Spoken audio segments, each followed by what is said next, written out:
मैं निकेंद्र आपका स्वागत करता हूं अपनी एक और नई वीडियो में, जो कि रहेगी BHIC 104। हमने पहले भी इसके बारे में पहले 2 पार्ट को लेकर के वीडियो बनाई है। यदि अभी तक आपने वह वीडियो नहीं देखी है तो आप उस वीडियो को भी देख सकते हैं। और यदि आपने अभी तक अपनी असाइनमेंट को नहीं बनाया है तो आप अपनी असाइनमेंट को भी बना लीजिए, अन्यथा आपको एग्ज़ाम देने नहीं दिया जाएगा। यदि आपको किसी प्रकार की सोल्ड असाइनमेंट, प्रोजेक्ट, सिनॉप्सिस या डायरेक्ट सबमिशन जैसी सर्विसेज चाहिए तो आप हमारे स्क्रीन पर दिए गए नंबर पर कॉन्टैक्ट कर सकते हैं। आपकी संपूर्णतः सहायता की जाएगी। और अधिक जानकारी के लिए आप हमारे चैनल को भी सब्सक्राइब कर सकते हैं और बेल आइकन का बटन दबाना ना भूलें, ताकि इग्नू से रिलेटेड सभी जानकारियों की नोटिफिकेशन और अपडेट के बारे में आपको जानकारी प्राप्त हो सके।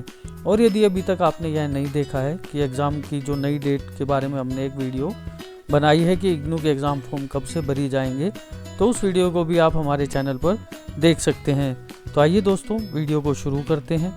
जैसा कि हमने अपनी लास्ट 2 वीडियो में आपको बताया था कि इग्नू इस BHIC 104 के 2 पार्ट के बारे में, आज हम बात करेंगे इसके तीसरे भाग के बारे में, जिसमें आपको 6ठा प्रश्न देखने को मिलेगा, जो कि रहेगा रोमन कला। यह 6 अंक का प्रश्न रहेगा, जिसमें आपको प्रत्येक का उत्तर 100 शब्दों में देना है। अब हम इसके उत्तर के बारे में बात करेंगे। रोमन कला प्राचीन रोमन सभ्यता की संस्कृति और ऐतिहासिक धरोहर को दर्शाती है, जो लगभग 500 ईसा पूर्व से 476 ईस्वी तक विकसित हुई। यह मुख्य रूप से ग्रीक, इस्ट्राक्शन और मिस्र कलाओं से प्रभावित थी, लेकिन अपनी विशिष्ट विशेषताओं के कारण अलग पहचान बनाती थी। वास्तुकला और मूर्तिकला। रोमन कला में सबसे प्रमुख विशेषता की भव्य वास्तुकला थी। रोमन ने मेहराब, गुंबद और कंक्रीट जैसी तकनीकों का विकास किया, जिससे विशाल रचनाएं संभवित हुई। कोलोजियम, पैथीन, एक्वाइडस और विजय स्तंभ के अद्भुत उदाहरण है। रोमन मूर्तिकला ग्रीक मूर्तिकला से प्रेरित थी, लेकिन अधिक यथार्थवादी थी, जिसमें व्यक्तिगत भावनाएं और प्राकृतिक हाव भाव दिखाई देते थे। चित्रकला और भित्ति चित्र। रोमन चित्रकला मुख्य रूप से भित्ति चित्रों के रूप में देखी जा सकती है, जो दीवारों पर बनाई जाती थी।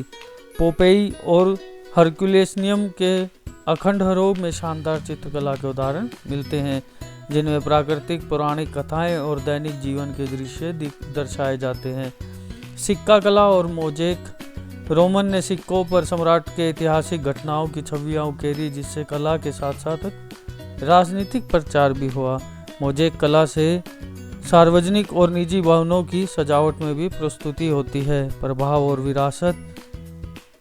रोमन कला ने पुनर्जनन और आधुनिक यूरोपीय कला को गहराई से प्रभावित किया। इसकी वास्तुकला और मूर्तिकला की शैली आज भी कई आधुनिक भवनों और स्मारकों पर देखी जा सकती है।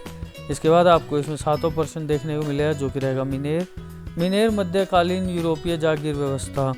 इसके पीछे के बारे में हम लोग बात करेंगे, जो कि रहेगा मध्यकालीन यूरोप में मिनेर एक भूमि आधारित आर्थिक और सामाजिक व्यवस्था थी, जो साम्राज्यवाद के अंतर्गत कार्य करती थी। यह स्वायत्त जागीर होती थी, जहां एक समान शासन करता था और किसान तथा श्रमिक खेती और अन्य कार्यों में संलग्न रहते थे। रचनाएं और विशेषताएं, इसके बारे में आज हम बात करें, जो कि रहेगा भूमि का वितरण। दूसरा पॉइंट रहेगा स्वायत्त अर्थव्यवस्था। तीसरा पॉइंट रहेगा समांत। चौथा रहेगा किसान और दास, और 5वां रहेगा न्यायिक अधिकार। तो कुछ इस तरीके से आपको इसका उत्तर देखने को मिलेगा, जैसा कि आप अपनी स्क्रीन पर देख पा रहे होंगे। अब हम बात करेंगे इसके अगले प्रश्न की, जो कि रहेगा 8वां प्रश्न, श्रेणी। गणित में श्रेणी संख्याओं या पदों का एक सुव्यवस्थित समूह होता है, जहां प्रत्येक शब्द किसी निश्चित नियम, पैटर्न के अनुसार व्यवस्थित होता है। किसी श्रेणी का प्रत्येक तत्व को पद कहा जाता है और इसे आमतौर पर A1, A2, A3 आदि से दर्शाया जाता है। यदि किसी श्रेणी के पदों की संख्या सीमित होती है तो उसे ससीम श्रेणी कहते हैं, और यदि किसी का अंत तक जाती है तो उसे असीमित श्रेणी कहा जाता है। इसके कुछ प्रकार इस प्रकार हैं। अंकगणितीय श्रेणी। इसमें प्रत्येक पद का अंतर समान होता है, सामान्य रूप से an = a + n - 1d, जहाँ a प्रारंभिक पद है और d सामान्य अंतर है। उदाहरण 2, 5, 8, 11, यहाँ d = 3 है। उसके बाद आपको देखने को मिलेगा गुणोत्तरी श्रेणी। इसके बारे में भी कुछ डिस्क्राइब किया गया है, इसके सामान्य रूप और उदाहरण के बारे में बताया गया है। इसमें प्रत्येक पद पिछले पद से एक निश्चित अनुपात में होता है। तीसरा आपको देखने को मिलेगा हरात्मक श्रेणी, इसका भी उदाहरण आपको देखने को मिलेगा। इसमें पदों के व्यक्ति क्रमांक और अंकगणितीय श्रेणी में होते हैं। श्रेणियां गणित विज्ञान की वित्तीय गणनाओं में उपयोग होती हैं, जैसे कि ब्याज की गणना, डेटा विश्लेषण और पूर्वानुमान मॉडल जैसे।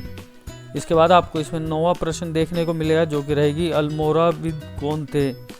अल्मोराविद एक उत्तरी अफ्रीकी बाबर मुस्लिम साम्राज्य था, जिसने 11वीं और 12वीं शताब्दी में मोरक्को, पश्चिम सहारा, मार्टेनिया और दक्षिणी स्पेन के कुछ हिस्सों पर शासन किया। इस साम्राज्य की स्थापना अबू बकर इबन उमर और यूसुफ इबन तशरीफिन ने की थी।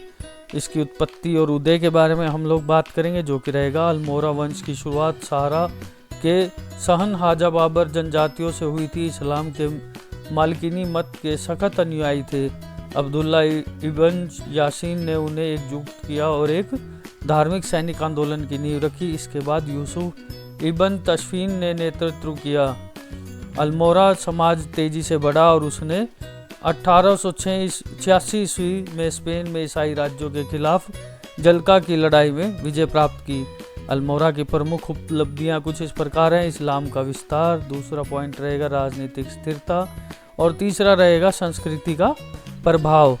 इसके बाद इसके पतन के बारे में हम बात करेंगे, जो कि रहेगा 12वीं शताब्दी की शुरुआत में अल्मेद वंश के उदय से अल्मोराविद कमज़ोर हो गए और 1147 ईस्वी में उनका पतन हो गया। इसी के साथ ही उत्तर अफ्रीका और स्पेन में उनका प्रभुत्व समाप्त हो गया। तो कुछ इस तरीके से आपको इसमें 9वां प्रश्न देखने को मिलेगा। अब हम बात करेंगे इसके 10वें प्रश्न को लेकर के, जो कि रहेगा जहालिया शब्द का अर्थ लिखिए।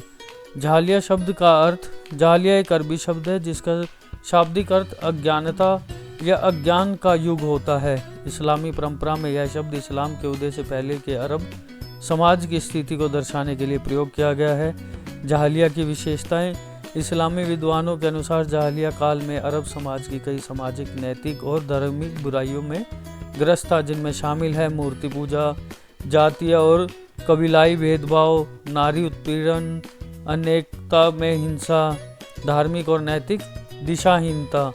तो कुछ इस तरीके से इसमें आपको 5 पॉइंट देखने को मिलेंगे। इसके बाद हम बात करेंगे इस्लामी परिप्रेक्ष्य के बारे में, जो कि रहेगा इस्लाम ने जहालिया के इस अंधकारम युग को समाप्त करने के लिए संगठित, निसंगत और नैतिक समाज की स्थापना का लक्ष्य रखा। पैगंबर मोहम्मद ने इसे एक अभ्य युग मानते हुए एक आशीर्वाद, नैतिकता और सामाजिक न्याय पर आधारित नए युग की शुरुआत की। आज भी जहालिया शब्द का उपयोग किसी समाज या युग के नैतिक, सांस्कृतिक और धार्मिक अज्ञानता को इंगित करने के लिए किया जाता है। तो कुछ इस प्रकार आपको इसमें तीसरा भाग देखने को मिलेगा। यहाँ से आपकी पूरा BHIC 104 का असाइनमेंट कंप्लीट होता है।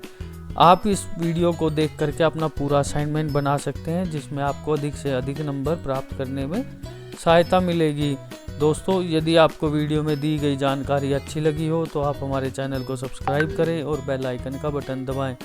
अगर वीडियो में दी गई जानकारी अच्छी लगी हो तो इसे ज़्यादा से ज़्यादा शेयर करें, ताकि और अधिक लोगों की भी इसमें हेल्प की जा सके। वीडियो को अंत तक देखने के लिए आपका बहुत बहुत धन्यवाद।